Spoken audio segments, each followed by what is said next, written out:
Everyone has a story.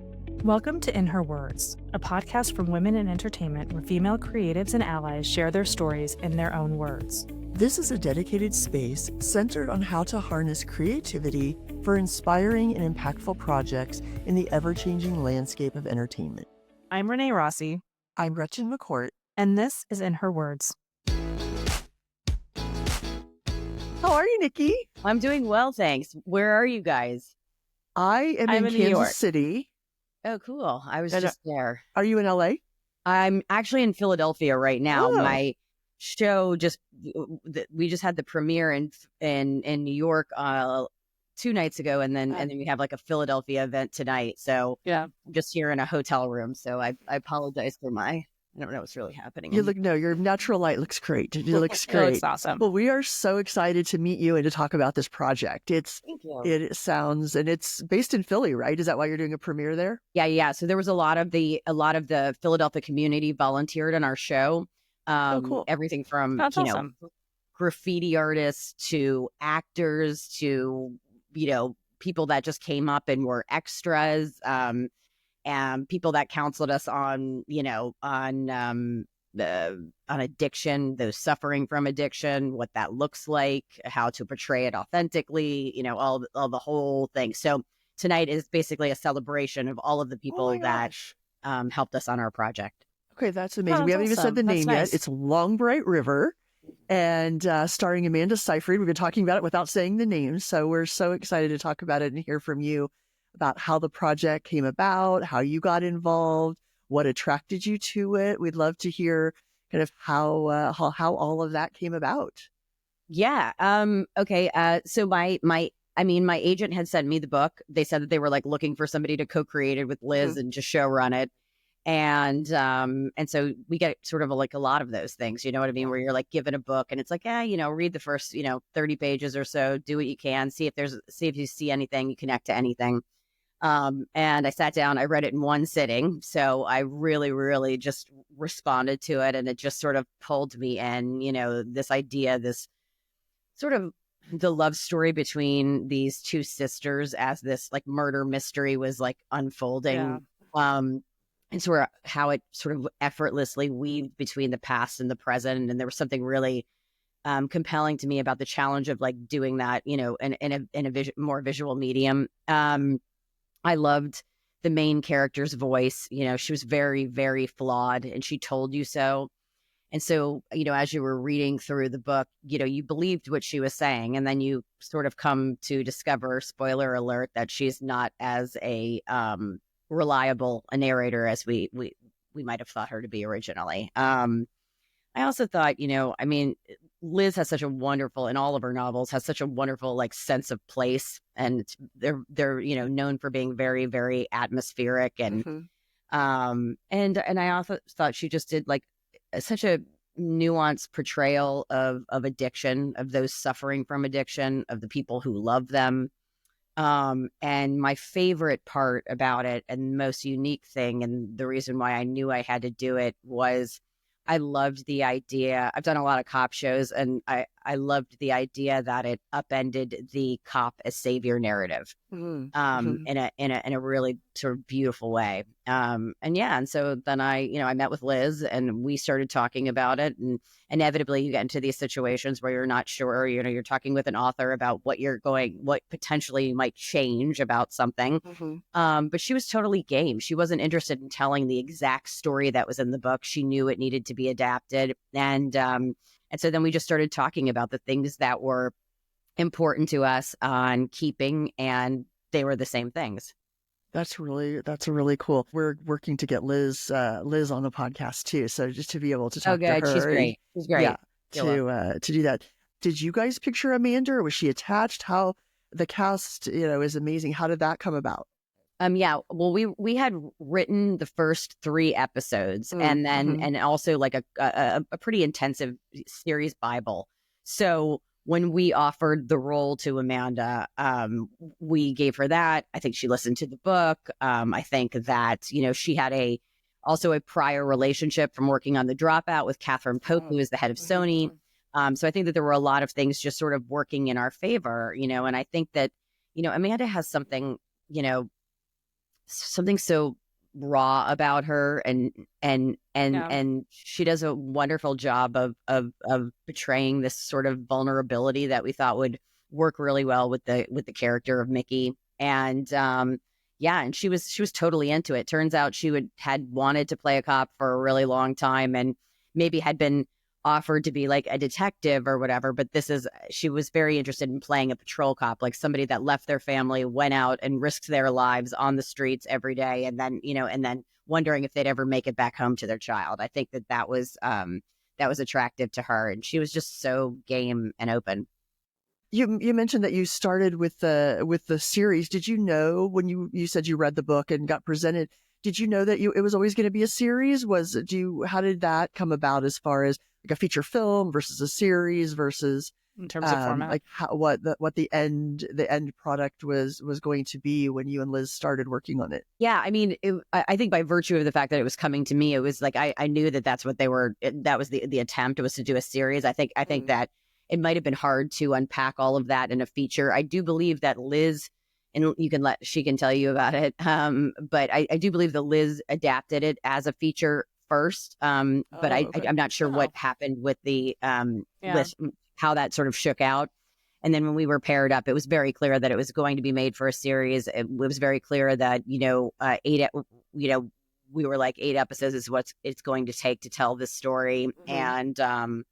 And then we just got into it and started breaking it, as a writer and, as well as, I guess, 2 writers, how do you approach like that type of adaptation? Because it's such a responsibility in terms of someone's original story, and then obviously putting your own twist to it, and how to be respectful of that. How do you approach that?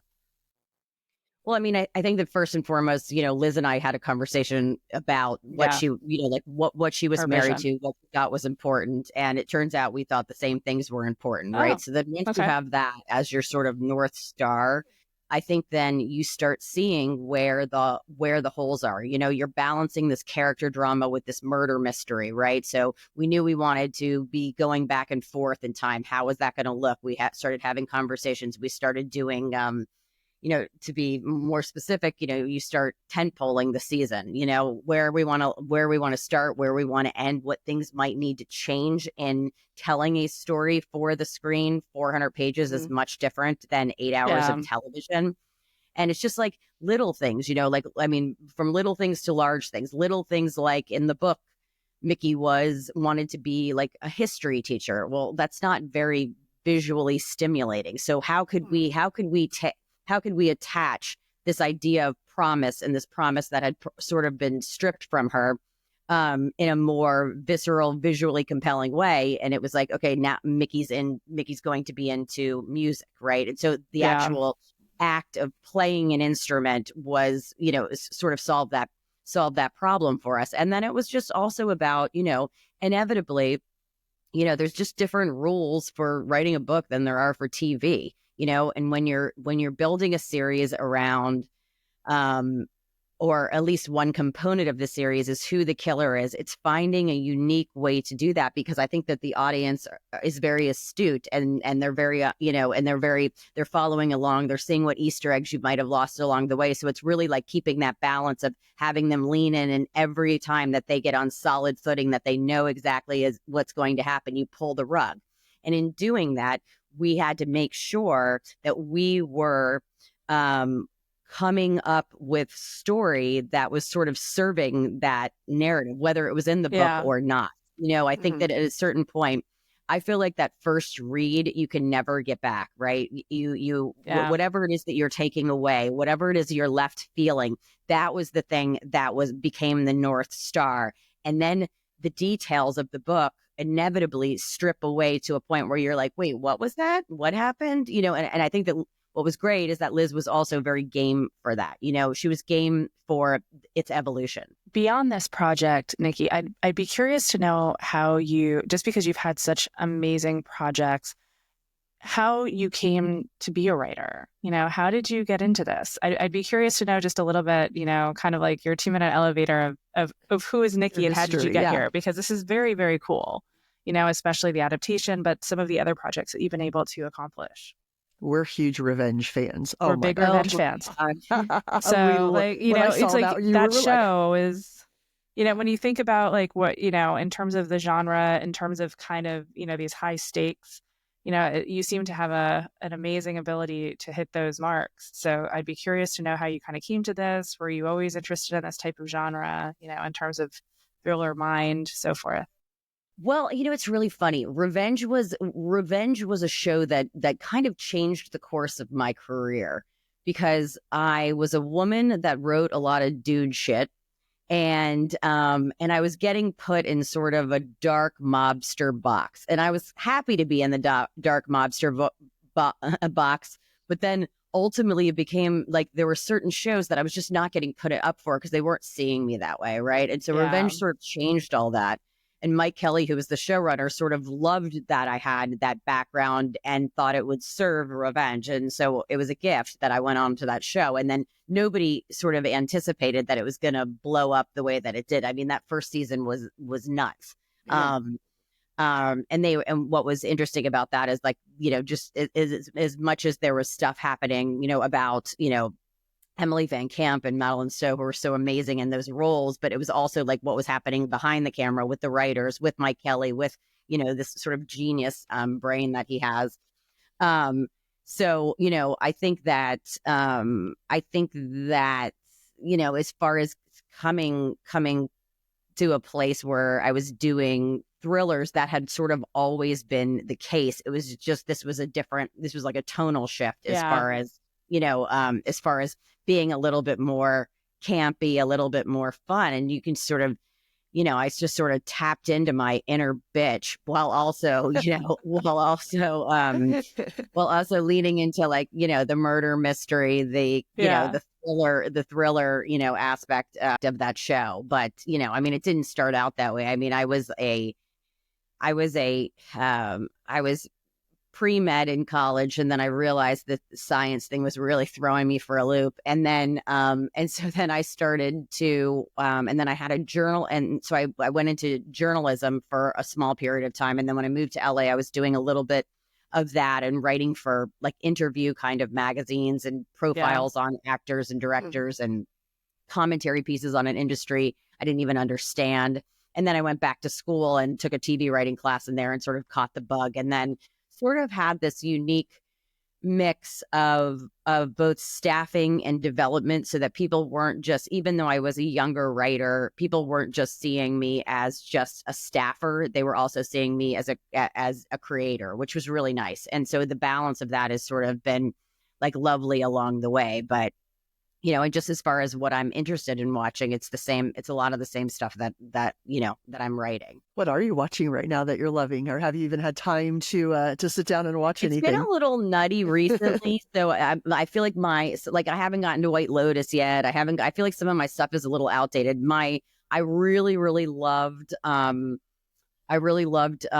Agency on Showtime. I thought that was quite good. I feel like I could watch Michael Fassbender open an envelope, and and he was just really compelling character stuff, as well as having this like this larger sort of drive. So that was the last thing that I was like really into. I loved the character work on the Keira Knightley, Ben Whishaw show Black Doves. Oh yeah, the character work was I just started watching that.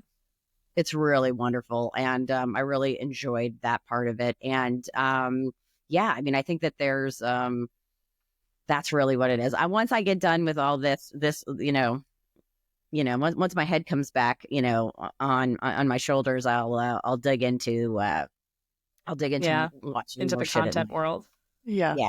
Are you going to get to take a break? What's coming next, or are you taking a little spring break? Oh, no. I feel like you No can't really breaks. do that. You're not allowed to do that. I mean, you can No. take like a little baby one. I took one like right after like we finished shooting, and then it inevitably had to go like back into post. So I'm just like, I'm like just like full hog on development right now. And I had, Long Bright River was like a Sony for Peacock show, which was a carve out of my overall. So I had an overall at Paramount. And so now I have a bunch of like projects that are just in various stages of development that, there's attachments happening. Some of them are pitches, some of them are specs, so it's just sort of keeping that going, across all of this craziness. Any projects that you can talk to us about, or everything that you're I really have excited about? Is there anything new genre you're exploring, or anything along those lines that you're excited about? Yeah, I actually did those questions that you had, so I put some stuff in there. But okay. I have I am obsessed. So much so that I got put on an FBI watch list for it. But I am obsessed with Whitey Bulger, and I have two Whitey Bulger projects that I'm very, very excited about and hope to see those make it to the screen. To the screen. I did a reimagining of Saturday Night Fever, Oh my gosh. which we're just attaching, doing attachments at this point. I have an original piece of material that is a thriller with a sci-fi bent, which is not something that I've done before. But it's very, very grounded. Okay. What else? Do you like working with real people versus somebody that you made up? Or I know you've had a couple of like The Offer and the Whitey Bulger. Do you like working from real people? I do like it quite a bit. I mean, I feel like what's most important in those things is capturing like the soul of who the character is, and ultimately, like when you pinned that down, then you ultimately can say like, okay, well, you know what I mean, maybe Whitey Bulger didn't like cheese pizza, but in this particular situation, this is this is what we're going to have to do to be able to tell this story in this particular way. I think that you want to use the truth as your North Star, but really it's about the essence. It's like reading a book, right? And what you're taking away from that, that first read. We had, when we were doing The Offer and contemplating what Al Reddy might or might not have done in a given situation. Yes, we did have Al Reddy to consult with, but it was also just about like what might have happened in that situation, given what we know about who Al Reddy is and the decisions that he makes in the face of adversity. Those are the kind of things that you start to, you start to ask yourself and sort of use as your North Star, as you're sort of putting together the story, the story around it and the challenges they face. I feel like in any show, whether it's a true, a true story or it's an original, piece of material, I sort of create all of my characters just, taking your main character and being like, what do they want? And sticking a bunch of people in the middle of them and what they want. And all of the characters that are sort of born around them are people that are either compromising or complementing that journey. And that's how like some of my secondary characters are born in all of these, in all of these sort of different situations. Interesting. Because our audience are creatives and they're writers and they have lots of questions, but like, what are the challenges that you face, and what are the challenges that have evolved over time in terms of writing?